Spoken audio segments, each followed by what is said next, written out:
Bismillahirrahmanirrahim. Assalamualaikum warahmatullahi wabarakatuh. Apa kabar anak-anakku semua? Semoga kalian selalu sehat dan tetap menjaga kesehatan ya. Baik, pada pertemuan sebelumnya sudah saya sampaikan bahwa ada KIKD yang harus kalian penuhi selama hampir 1 tahun. Kali ini saya akan membahas tentang elektronika daya. Jadi tetap stay tune ya. Apa sih elektronika daya itu? Nah, elektronika daya terbagi menjadi 4 kategori. Yang pertama ada sistem tenaga listrik, yang kedua ada sistem komputer, yang ketiga ada sistem kontrol, dan terakhir ada sistem elektronika. Kita akan bahas satu demi satu. Yang pertama, sistem elektronika. Kenapa sih harus ada sistem elektronika? Dasar utama aplikasi elektronika daya yaitu adalah sistem elektronika, di mana membahas tentang peralatan elektronika yang terdiri dari semikonduktor dan komponen lainnya dalam suatu rangkaian elektronika. Nah, kemudian untuk mempelajari elektronika daya diperlukan pemahaman terhadap materi rangkaian elektronika baik analog maupun digital. Lanjut, yang kedua ada sistem tenaga listrik, di mana sistem tenaga listrik itu adalah objek utama dalam aplikasi elektronika daya, yaitu peralatan dan sistem yang memiliki daya cukup besar. Yang dimaksud daya di sini adalah tegangan dan arus ya. Nah, oleh karena itu, untuk memahami elektronika daya diperlukan pemahaman yang baik terhadap sistem tenaga listrik. Contohnya bisa kalian lihat sendiri ya, yaitu adalah sistem konveyor yang digerakkan oleh listrik. Lanjut, terdapat sistem kontrol. Apa sih? Nah, sistem kontrol itu adalah aplikasi elektronika daya untuk pengontrolan aplikasi di industri. Contohnya, pengatur kecepatan putar motor listrik, pengatur torsi motor listrik, pengatur kecepatan konveyor. Di samping itu, diperlukan pemahaman yang baik terhadap teknik dan sistem kontrol berbagai peralatan yang digunakan di industri.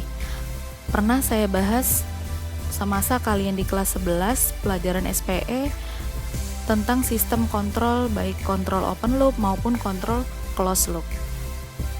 Kemudian, sistem komputer. Loh, kenapa ada sistem komputer? Karena aplikasi industri saat ini sudah terintegrasi dengan sistem komputer, yang dimana untuk melakukan pengaturan berbagai peralatan di industri dilakukan secara remote. Maksudnya remote? Nah, maksudnya remote itu sendiri, hasilnya dapat dimonitor dengan tampilan yang nantinya terintegrasi dengan database yang diolah sama komputer.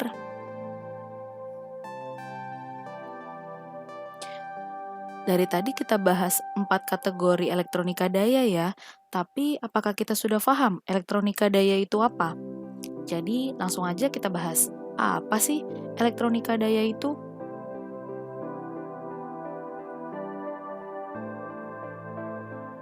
Elektronika daya atau kita biasa sebut sebagai LDAI, dia adalah aplikasi elektronika yang menitikberatkan pada pengaturan peralatan listrik berdaya besar. Ingat ya, berdaya besar itu dalam artian arus dan tegangan yang besar-besar. Nah, dengan melakukan perubahan parameter listrik. Loh, kok dirubah parameter listriknya? Parameter listrik yang dirubah itu ada arus, tegangan, dan juga daya. Nah, aplikasi elektronika di sini dimaksudkan rangkaian yang menggunakan peralatan elektronika, terutama semikonduktor, yang difungsikan sebagai saklar atau switching untuk melakukan pengaturan dengan cara melakukan perubahan parameter-parameter listrik. Apaan aja yang bisa dirubah parameter listriknya? Ada sumbernya dari AC-AC, AC-DC, DC-DC, dan DC to AC. Baik, kita lanjut ke slide berikutnya. Fungsi peralatan semikonduktor. Sudah terlihat kan? Terdapat 3 fungsi dari peralatan semikonduktor. Yang pertama ada switching, converting, dan controlling. Switching itu apa? Kenapa harus ada switching? Fungsi utama semikonduktor pada aplikasi LDI adalah sebagai saklar atau switching. Nah, dari situlah dilakukan secara elektronik dengan kecepatan tinggi yang diatur sesuai dengan kebutuhan dari industri itu sendiri. Yang kedua ada converting. Nah, converting di sini fungsinya yaitu adalah untuk melakukan pengubahan dari tipe sumber meliputi bentuk gelombang arus, tegangan, maupun besaran lainnya. Seperti sumber-sumber yang sudah tadi saya sampaikan ya. Kemudian terakhir ada controlling. Controlling itu fungsinya untuk melakukan pengaturan aplikasi elektronika industri sesuai dengan kebutuhan atau sesuai dengan yang diinginkan. Contohnya ada pengaturan tegangan, pengaturan arus, pengaturan daya listrik, dan pengaturan besaran-besaran lainnya. Nah, salah satu contohnya adalah kecepatan putaran, tekanan, suhu, gerak, dan lain sebagainya. Kalau untuk aplikasinya yang kalian sering temui, kalian bisa melihat di pengaturan resistor variabel atau potensio, di mana kita bisa mendapatkan tegangan sesuai dengan kebutuhan yang kita inginkan. Lanjut ke slide berikutnya, ada aplikasi dan contoh dari penggunaan elektronika daya. Yang pertama ada industri. Saluran transmisi daya listrik. Yang kedua ada pengatur kecepatan konveyor. Kemudian ada pengaturan motor listrik secara elektronis. Ada pengatur kecepatan gerak lift. Kalian bisa menerapkan aplikasi itu pada saat kalian berpergian, bisa di mall-mall besar, atau kalian bisa pada saat ke rumah sakit atau ke tempat-tempat ternama lainnya. Kemudian ada pengubah daya. Nah, dan masih banyak lagi aplikasi elektronika daya di industri.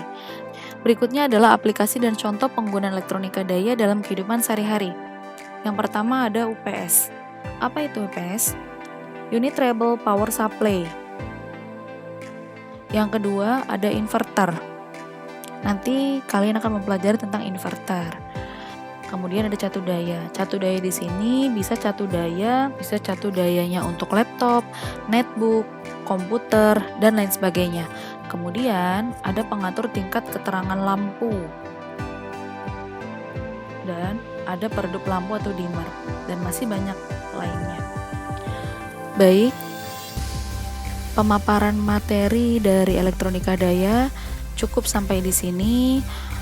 Apabila ada pertanyaan yang mungkin kurang jelas saya sampaikan, bisa kalian tanyakan langsung di kolom komentar channel ini, atau bisa kalian langsung menghubungi saya.